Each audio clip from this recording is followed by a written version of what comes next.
is a captivating epic poem. It was written by Edmund Spenser. Spenser was a prominent poet of the English Renaissance. It is considered one of the longest and most ambitious poems in the English language. The poem celebrates Queen Elizabeth I and the ideals of her reign. It also explores timeless themes of love, adventure, and the battle between good and evil. This makes it a significant work in English literature. It's an allegory. This means that its characters and events represent abstract ideas and virtues. The poem is divided into 6 books. Each book focuses on a different knight and the virtue he embodies.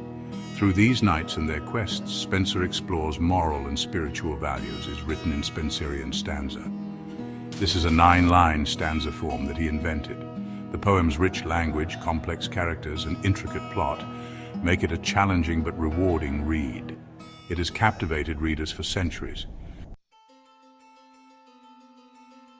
The central storyline follows the Red Cross Knight. He represents the virtue of holiness. He is on a quest to rescue the fair lady Una and defeat the evil dragon. Una represents truth and faith. The dragon represents sin and temptation. Their journey is fraught with peril. Along the way, the Red Cross Knight encounters many challenges. These test his faith and resolve. He is deceived by the wiles of the evil sorcerer Archimago. He is seduced by the temptations of the witch Duessa. He even briefly loses faith in Una. Through these trials, the Red Cross Knight learns valuable lessons. He learns about the importance of faith. He learns about the dangers of temptation. He learns about the power of redemption. He eventually triumphs over evil and rescues Una. This shows the power of holiness to overcome adversity. Each book focuses on a different knight. Each knight represents a different virtue. The knights and their virtues are: Book 1, the Red Cross Knight, Holiness. Book 2, Sir Guyon, Temperance. Book 3, Britomart, Chastity. Book 4, Campbell and Triamond, Friendship. Book 5, Artegall, Justice. Book 6, Calidore, Courtesy. Each knight faces trials and tribulations that test their virtue. For example, Sir Guyon must resist the temptations of the Bower of Bliss. Britomart must prove her worth as a female warrior. Through their adventures, the knights embody the qualities of their respective virtues. Allegory is central to. Characters, objects, and events have symbolic meanings. For example, the Red Cross Knight's armor represents the Christian's armor of faith. Una's white lamb represents innocence and purity. The dragon represents Satan and the forces of evil. Spenser uses allegory to explore complex moral and spiritual concepts. By representing these concepts through characters and stories, he makes them more accessible and engaging. Reflects the ideals of chivalry and Christian theology. The knights embody chivalric virtues such as courage, honor, and loyalty. Their quests often involve rescuing damsels in distress, fighting evil, and upholding justice. These were all important aspects of medieval chivalry. The poem also incorporates elements of Christian theology.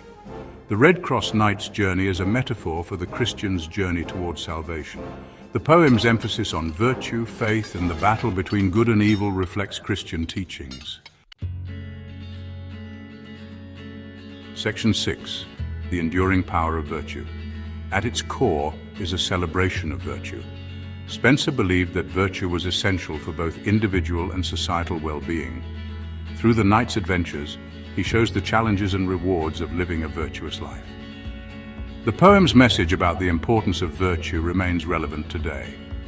In a world often focused on self-interest, reminds us of the importance of striving for higher ideals. It teaches us that true happiness and fulfillment come from living a life guided by moral principles. Section 7, Spenser's legacy, had a profound impact on English literature. Its influence can be seen in the works of many later writers, including John Milton, William Shakespeare, and Alfred Lord Tennyson. Spenser's use of allegory, his creation of the Spenserian stanza, and his exploration of moral and spiritual themes continue to inspire and influence writers today. The poem also helped to shape the image of Queen Elizabeth I as a powerful and virtuous ruler. By associating her with the faerie queen, Spenser contributed to the creation of a lasting legend. Section 8 today remains a challenging but rewarding read for modern audiences. Its complex allegory, archaic language, and lengthy narrative can be daunting. However, those who persevere are rewarded with a rich and rewarding literary experience. The poem's timeless themes of love, adventure, and the battle between good and evil continue to resonate with readers today. Its exploration of virtue and its emphasis on the importance of striving for higher ideals make it a work of enduring relevance. Section 9. A Call to Adventure is more than just a poem, it is a call to adventure. It is an invitation to embark on our own quests for virtue and meaning. By reading, we can learn from the knight's triumphs and failures, we can be inspired by their courage and determination, and we can be challenged to live our own lives with greater purpose and virtue. So I encourage you to enter the magical world of let its stories transport you, let its characters inspire you, and let its message of virtue guide you on your own journey through life.